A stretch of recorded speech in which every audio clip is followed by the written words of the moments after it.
Well, if you're a VAR in our world and these applications may be moving towards the network, they are competing with network VARs that are out there today. Should they partner with them? Should they learn the network on their own? What type of business model would you suggest to these VARs today to be successful in the future? Well, I think certainly we have models where they can partner with other VARs that have expertise that they don't have, and that certainly works in the short term. I think that's not a bad strategy.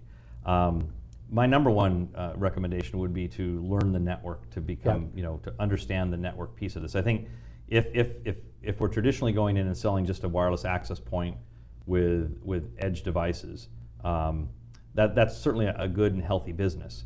But over time, if that business is shifting and moving more towards IP and more towards virtualization, right, I think the knowledge of the network is going to become more critical in this space. And even today, if you look at a large majority of what's being sold in the space are autonomous access points. Right. There's tremendous value in to expand the practices of the VAR community to add in controller-based architectures on top of the autonomous. And then on top of that, look at, well, is location tracking an important thing to consider, right, of assets that are moving within the businesses they're selling into. And on top of that, there's wireless security.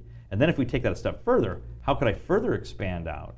I could expand out by offering IT security services as well as the full borderless network suite with routing and switching.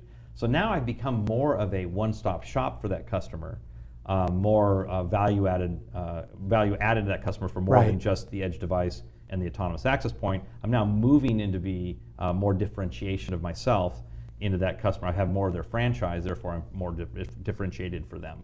I think that's great. I think there's two things that I hear from what you're saying. One of them is, especially in today's economic environment, when it's so hard to grow your business, just your core business, sometimes you have to get into adjacent markets to be able to find growth, and this is a way to do that. But the other thing that I'm hearing you say is it's also a bit of a defensive move, because if you're controlling that overall account and you can have the conversation about the network, it may preclude another business partner coming in there and stealing the business from you. Well, and I've actually heard this, when from the VAR community sometimes, where they'll work a deal and they've got the edge device access all wrapped up, right, and then someone else kind of tries to swoop in and take some of their business from them, right? Yep. And so I think being able to position that up front as understanding the network and adding network valued services helps to kind of get rid of that as an issue. Fantastic.